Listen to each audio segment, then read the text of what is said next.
Olá, meu amigo ou minha amiga, tudo bem com você? Seja muito bem-vindo ou bem-vinda a mais um vídeo da Khan Academy Brasil. E nesse vídeo, vamos conversar sobre a interpretação gráfica da derivada direcional. Eu tenho aqui o gráfico de uma função multivariável f de x, y, que é igual a x ao quadrado vezes y. Não se esqueça que nos últimos vídeos eu falei sobre o que é a derivada direcional e como você pode defini-la formalmente, incluindo a ideia de como você pode calcular essa derivada usando o gradiente. Geralmente, a configuração que você pode ter é você ter algum tipo de vetor no espaço de entrada, que nesse caso vai estar no plano x e y. Aqui eu vou pegar o vetor 1, 1. Normalmente, quando a gente está falando da derivada direcional, a gente vai utilizar aqui o nabla como uma representação, que é algo típico da simbologia do gradiente. Só que, nesse caso, a gente vai acrescentar o vetor aqui embaixo, de forma subscrita. Essa será a derivada direcional da função f. Essa é uma espécie de medida de como a função muda quando a entrada se move nessa direção. Eu vou te mostrar o que eu quero dizer cortando esse gráfico aqui com algum tipo de plano, mas um plano que não é necessariamente paralelo aos eixos x ou y.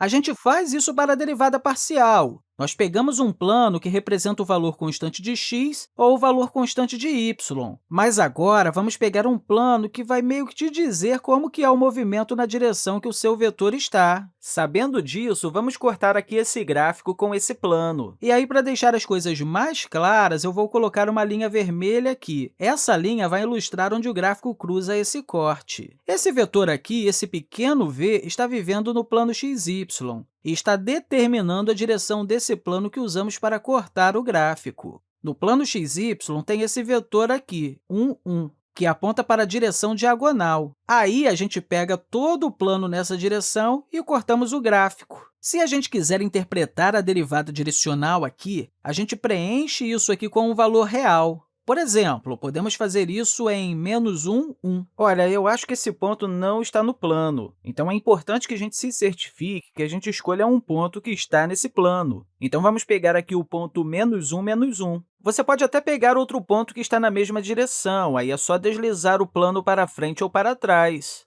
Se estamos fazendo isso, podemos interpretar isso como uma inclinação, mas você tem que tomar muito cuidado. Se você vai interpretar isso como uma inclinação, tem que ser o caso em que você está lidando com o vetor unitário, em que a magnitude do seu vetor é igual a 1. Quer dizer, não precisa ser assim, você pode fazer isso depois, mas é mais fácil pensar assim já de início. Se a gente estiver apenas pensando aqui em um vetor unitário, quando eu for aqui, ao invés de dizer que é 1, 1, eu vou dizer que temos um vetor unitário na mesma direção, mas cada componente tem um comprimento, que nesse caso é igual a raiz quadrada de 2 sobre 2. A gente chega a esse valor porque esse vetor unitário tem uma direção diagonal, ou seja, ele tem uma magnitude igual a 1, mas ele aponta nessa direção. Se a gente estiver avaliando isso no ponto menos 1, menos 1, podemos desenhar isso aqui no gráfico e ver onde isso realmente está. Se você olhar de cima, você vê que aqui é menos 1, menos 1. Se a gente quiser a inclinação nesse ponto, a gente precisa pensar em uma reta tangente passando por aqui.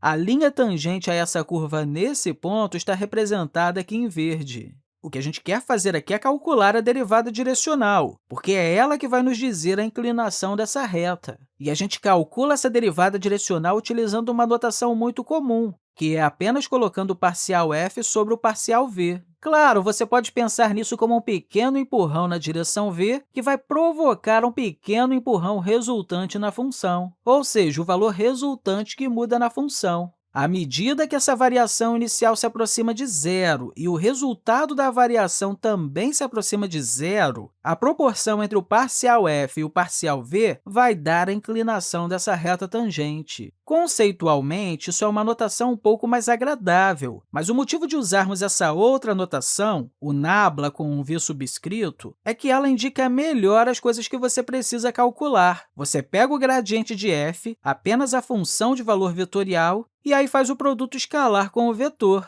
Vamos fazer isso para ver como que isso vai se parecer? Eu vou fazer isso aqui com uma cor diferente, ok? O gradiente de f é um vetor cheio de derivadas parciais. Temos a derivada parcial de f em relação a x e depois temos a derivada parcial de f em relação a y. Avaliando isso, temos que a derivada parcial de f em relação a x é igual a... Ao fazer isso, x é considerado uma variável e y é considerado uma constante. Assim, temos que a derivada de x ao quadrado é igual a 2x, e aí multiplicamos isso com y.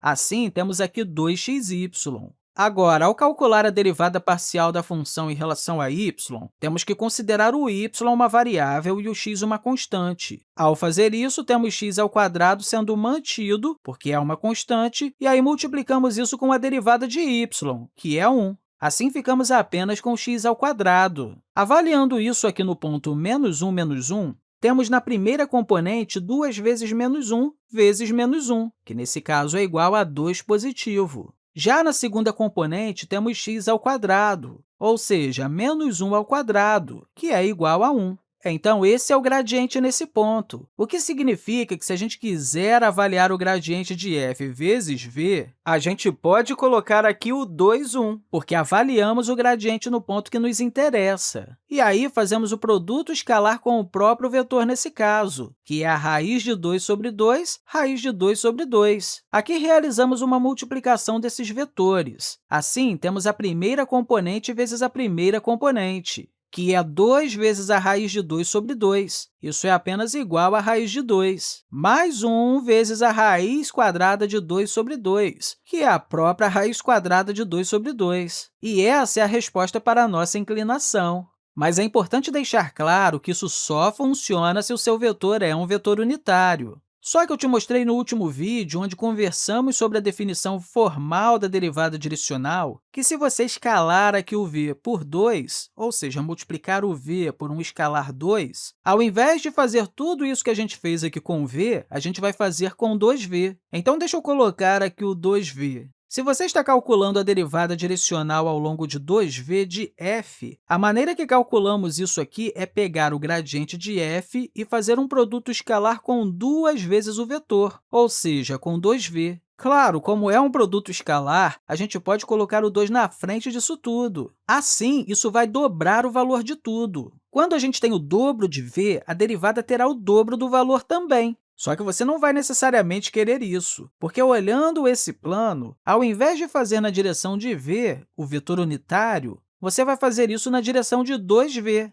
Olha, é o mesmo plano que você está pegando e você quer a mesma inclinação. Então, isso aqui vai acabar bagunçando tudo que a gente já fez. Isso é super importante se você está pensando sobre essas coisas em um contexto de inclinação. Assim, uma coisa que você poderia fazer aqui na sua fórmula para a inclinação de um gráfico na direção de v é pegar a derivada direcional, aquele produto escalar entre f e v, e apenas dividir isso pela magnitude de v, pelo valor absoluto de v. Isso é basicamente uma maneira de ter certeza que você está tomando a derivada direcional na direção de um certo vetor unitário. Algumas pessoas costumam definir a derivada direcional normalizando esse comprimento do vetor. Eu realmente não gosto disso, mas as pessoas que fazem isso estão pensando no contexto da inclinação. Elas estão pensando em taxas de variação como sendo a inclinação de um gráfico. E uma coisa que eu gostaria de enfatizar é que o gráfico apresenta uma boa intuição visual, e é sempre bom observar como as coisas acontecem nele. É sempre bom encontrar uma forma de pensar sobre as coisas visualmente, mas com funções multivariáveis, o gráfico não é a única maneira. De uma forma mais geral, é legal pensar na ideia do empurrãozinho na direção v. E em um contexto onde v não tem um comprimento 1, o empurrão não representa um tamanho real, mas é uma certa escala vezes esse vetor. Você pode ver o vídeo da definição formal para a derivada direcional para observar mais detalhes sobre isso. Mas eu acho essa uma boa forma de compreender as derivadas direcionais. Enfim, eu espero que você tenha compreendido tudo que a gente conversou aqui e, mais uma vez, eu quero deixar para você um grande abraço e até a próxima!